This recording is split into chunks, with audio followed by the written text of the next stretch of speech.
Yeah, cheers Eddie. Today's going to be a straightforward one because, as you said, this Saturday night we're back to UFC business. October's been a long month for some of you, void of UFC action, so I hope you've made the most of your free weekends, catching up with family and friends and whatnot, because although it's already November, there's still another 10 UFC events ahead of us, only taking Christmas weekend off in the run-up to the new year. And this stacked UFC feast to finish off 2016 will start with a tasty little amuse-bouche this Saturday, November 5th, taking us down to Mexico City for the Tough Latin America 3 finale. A solid little card on paper that has been upgraded by the addition of certain fighters from the recently cancelled Manila card, and it will see yet another Ultimate Fighter crowned and earn their 6-figure contract with the UFC. Having battled through all the other lightweights on the 3rd season of the Latin American version of the talent spotting reality show, this season was somewhat randomly coached by English-speaking UFC legends Forrest Griffin and Chuck Liddell, and it intends to introduce yet another new wave of UFC talent for the fans, this time coming from south of the border. But for those of you who haven't subtitled your way through the entire season beforehand in the lead up to this season's finale,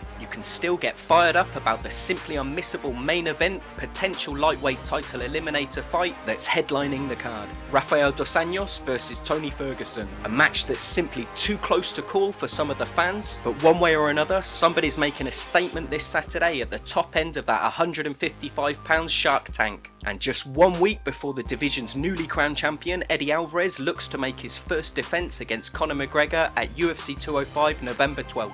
But this week, the ex-champion R.D.A, whose bruised or broken foot cancelled his own red panty night fight with McGregor, will be hoping to get right back into title shot talk by eliminating El Cucuy from the equation. On the verge of being considered a UFC vet, having made his UFC debut way back in 2008 after a loss to Nurmagomedov in 2014, something seemed to change in R.D.A and he went on a run that saw him destroy Jason Hyde, Benson Henderson and Nate Diaz before putting a beat down on Anthony Pettis for 5 rounds to become the lightweight champion. He then took only a minute and 6 seconds to TKO future Hall of Famer Donald Cowboy Cerrone in his first defense, before Alvarez proved that he is in fact human by taking his title from him at Fight Night 90 this July. Now looking to bounce back and prove that he's still a force to be reckoned with, R.D.A is capable of imposing his will on any fighter inside of that octagon, and he has accepted anything but a tune-up fight for his comeback, taking on the 3rd-ranked Tony Ferguson, the lightweight Killer's Row standout, who's currently sat on an incredible 8-fight win streak without having already earned his own title shot yet. And with a victory over R.D.A, he'll be hoping that this is enough to cement himself above Nurmagomedov for the next crack at the belt.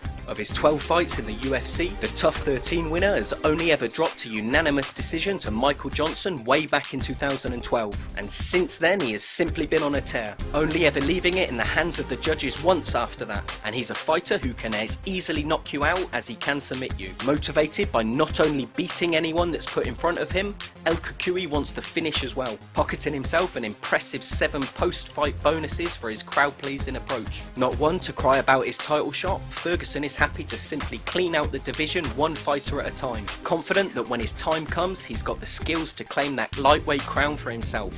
Now it's difficult to speculate on what a win for either of these formidable lightweights could mean until UFC 205 is in the history books. There's no real indication as to who Alvarez would prefer his second defence to be against, and McGregor has hinted at a big announcement should he achieve his dream of becoming a simultaneous dual weight champion. And equally, the number 1 ranked Nurmagomedov is looking to make his own statement against Michael Johnson on that same card. But all that UFC 205 talk is for next week. This weekend's all about the Tough Latin America 3 finale, and for many fans they are simply happy to have made it through October and are ready to get stuck into the upcoming UFC marathon. But if I've got to give my pick for this main event, although it's quite possible we'll see a reinvigorated R.D.A come into this one with a roaring fire up his arse, the stats tend to go against a dethroned champion. But regardless of that, I'm still swaying towards El Cucuy here, a confident, deadly, diverse, talented finisher. He tends to fight up to competition, but he always turns up and puts on a show for the fans, and it'd be a shame to see such a win streak be snapped. just because he's willing to step up and prove himself against anyone instead of pissing and moaning about the title shot he should have already received. But I hand it back over to you now, Eddie, and I'm interested to hear who you've got for this one, as I know we don't always see eye to eye when it comes to fights that are as close as this one is. But just to sign off with the listeners first, give me a follow on Twitter if you want to talk some MMA. You can find some original content on my YouTube channel, or check out my weekly MMA column on kobizcorner.com. Minion, M-I-N-I-O-N, Grognon, M-C-G-R-O-G-N-O-N. Have yourselves a great fight week, MMA fans, and I'll catch you sometime on the other side of that bell.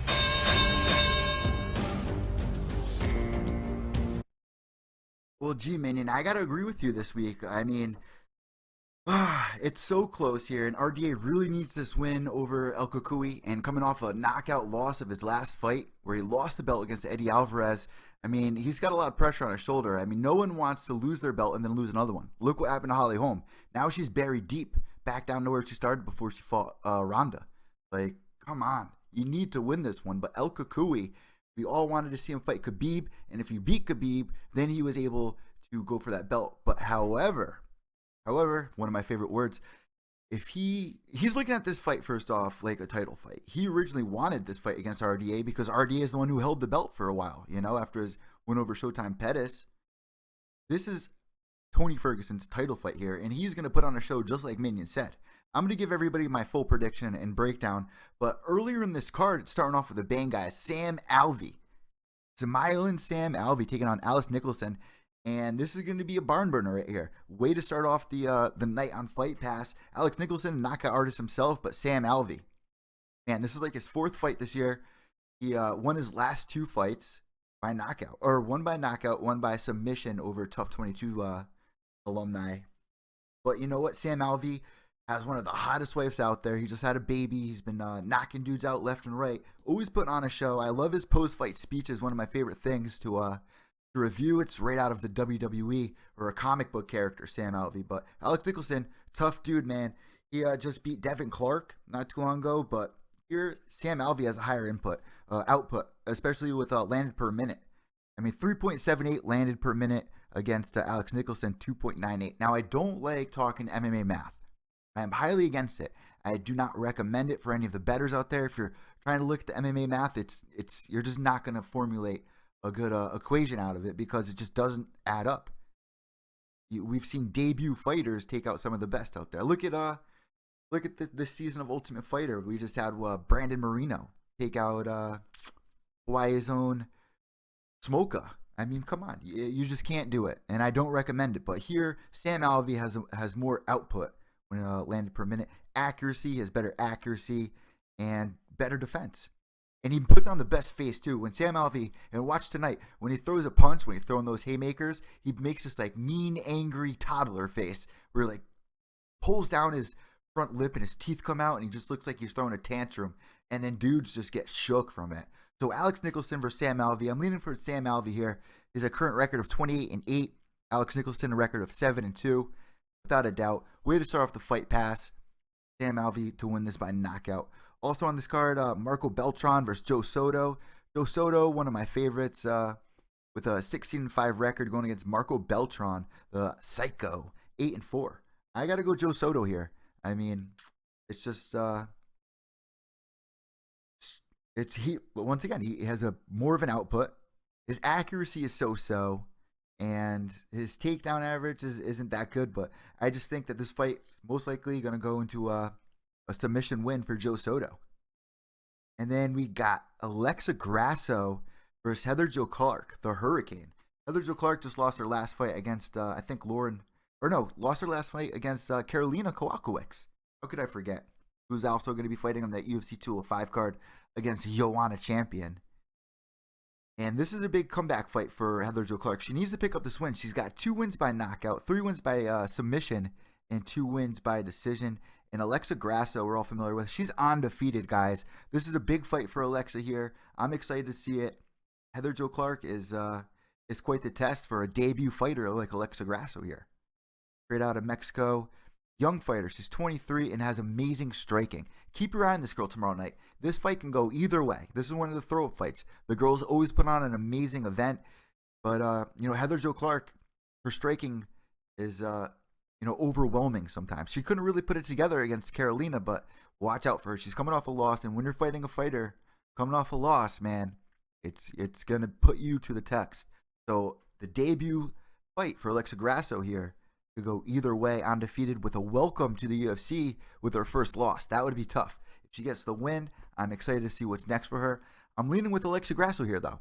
Heather Jo Clark might be strong in that first round. Alexa, she's brute. She's only an inch shorter, too. So it's not like there's much of an advantage on Heather Jo Clark's side either. So I'm leaning for Alexa Grasso, but do not mark my words, guys, because this fight can go either way. And then, guys, we got Beneil Dariush, ranked 9th, with a 13-2 record going against Rashid Magomedov, ranked 15. And this is going to be another exciting fight. 19-1, Rashid Magomedov. Very exciting fighter. High output once again. And this is a free card guide. And like Minion said, they're taking a lot of the fighters that were on that card that just got canceled in Manila and throwing them on this card, which is stacking it up and which is a treat for all of us, I can tell you that. But with 8 wins by knockout, 1 win by submission, and 10 decision wins, Rashid Magomedov, usually pushing towards the later rounds, doesn't come out too sharp, too strong in that very first round. But James Vick just suffered a loss to Beneil Dariush, and we all saw what happened there.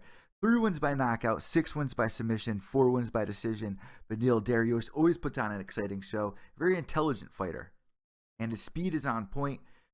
Grappling so-so. He has the loss over Michael Cisse back in April, I think that was. But he has wins over Michael Johnson, wins over Jim Miller. I mean, come on. He's been put to the test time after time again. Is Rashid Magomedov a test for Beneil Dariush here?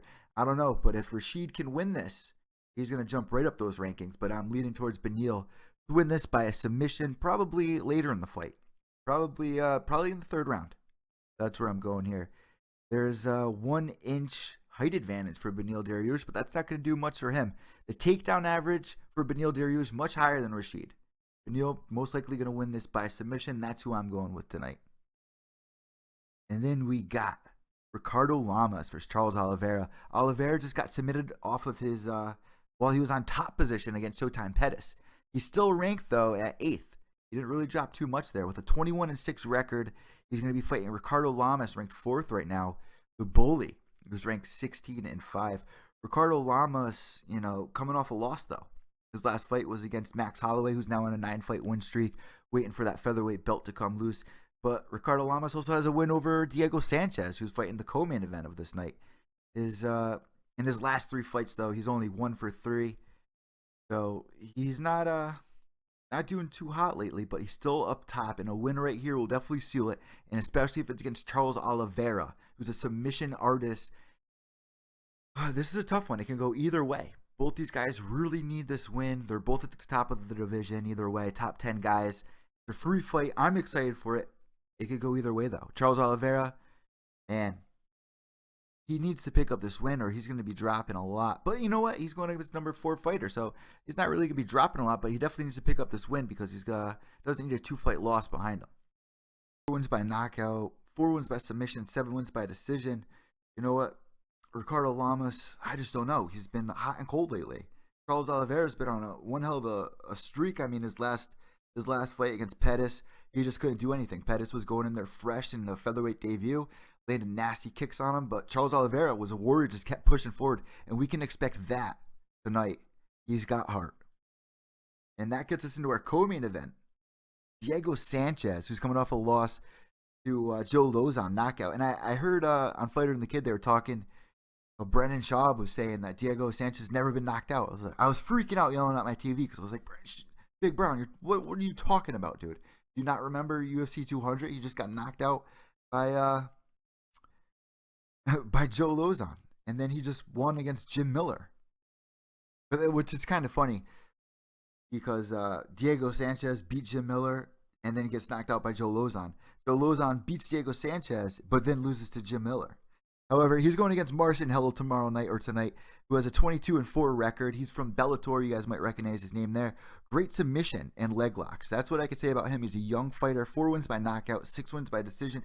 This is his debut fight. And for a debut fight to be going up against somebody who's been since season 1 of Ultimate Fighter, Diego the Nightmare Sanchez, who's now calling himself the Dream, but we all know him as the Nightmare. And then that fight against Joe Lozon, man, I was totally surprised to see him get knocked out like that. So we know what he's going to be bringing to the table tonight. Marcin Held has his hand filled for his debut. If he can beat Diego Sanchez, he's going to get a warm welcome into the UFC. We're going to have to see what happens, but I'm leaning towards Diego. If he can escape the submission skills of Marcin Held, Marcin's going to have one hell of a night dealing with a nightmare. He's got his hands full for sure. And that gets us into our main event, guys. And this could easily be a title fight. R.D.A. has been champion right before this fight, before losing to Eddie Alvarez. Tony Ferguson been wanting this fight for a while now, calling out the man's name personally. R.D.A., I want that fight. And like Minion said in his interview, if R.D.A. wins, what does it mean for him? And if Tony wins, what does this mean for him? Well, when you're ranked third and you're ranked second, and you're former champion, especially for R.D.A., Conor McGregor versus Eddie Alvarez, you'd think you get the winner of that, but I just don't think Conor's going to hang around. I think he needs to go back down, defend his belt. We all know that needs to happen. Jose deserves the fight. There's no more saying no to that. It's been enough time has passed now. Jose Aldo definitely deserves it at this point. We got our show money from Conor McGregor to put on a couple shows against Nate Diaz, and now we're going to be seeing him at UFC 205 in New York City against Eddie Alvarez. He has the chance to become a two-division champion. Now, of course, if he wins that belt, he has to defend it. So the winner of this fight could definitely fight Conor McGregor, maybe not next immediately, but soon. And we all wanted Tony Ferguson to fight Khabib Nurmagomedov. Forget about that at this point. This is it right here. If Tony Ferguson wins tonight against R.D.A., it still is a shot. He is next in line, in my opinion. With a 22-3 record, the real El Cucuy has been on fire. Like Minion said, 8-fight win streak. 8-fight win streak. His last fight, Orlando Venata, put on a great show. That was his UFC debut. Before that, he beat Edson Barboza. That fight is free and up on UFC, on YouTube actually. Free fight. Edson Barboza versus Tony Ferguson. Wild fight. The speed of Tony Ferguson and the heart, the wrestling, the boxing, the ground and pound, the conditioning. He's always putting on a show every time he steps in there. So tonight, I really expect a real banger. And R.D.A. really needs this win because coming off a loss to Eddie Alvarez with a knockout like that, I mean, wow. It wasn't a close fight at all. Before that, R.D.A. beat Donald Cowboy. He beat Showtime Pettis, stealing his belt. He beat Nate Diaz. He beat Benson Henderson, Jason High. I mean, the list goes on and on. His last loss was against Khabib. His last loss was against Khabib Nurmagomedov, who is still in the mix. So another guy who's going to be next at a title shot if he wins his next fight. But R.D.A., man, with 5 wins by knockout, 8 wins by submission, 13 by decision. His jiu-jitsu game is on point. He's got underrated power. He goes in there and he'll throw down with you. It was a big mistake against Eddie Alvarez. But Tony Ferguson, man, he'll stand toe-to-toe with you. And if the fight goes to the ground, it's going to be interesting. Just like we saw tonight, William McGeary and Mr. Wonderful Phil Davis. I'm interested to see what's going to happen on the ground there. R.D.A., very experienced. Tony Ferguson, very experienced. Tony Ferguson's got a chin on him. R.D.A. at the same time, a lot of people out there say that he's not the same since USADA stepped in. He's not, I mean, I haven't seen the before and after pictures, but, I'll agree with that. His last fight against Eddie Alvarez, it just wasn't on point. But then again, that fight against Cowboy, I mean, he knocked him out. So it goes back and forth in my mind. So if the fight goes to the ground, it's going to be interesting. Tony Ferguson has one hell of a chin on him. However, another fight that's going to go 5 rounds, it's hard to see it going that long. I got Tony Ferguson to win this, and I will be surprised if it ends in the first round. I see this ending later on in the fight. R.D.A. versus Tony Ferguson, most likely going to go in there, fill each other out. It's an important fight. They don't want to look like an idiot, not take the chances. Tony Ferguson starts off a little slow, but will warm up.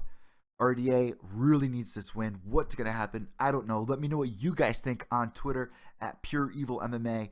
And I will let you know the full card breakdown and all of my predictions up on UFC Pick'em app.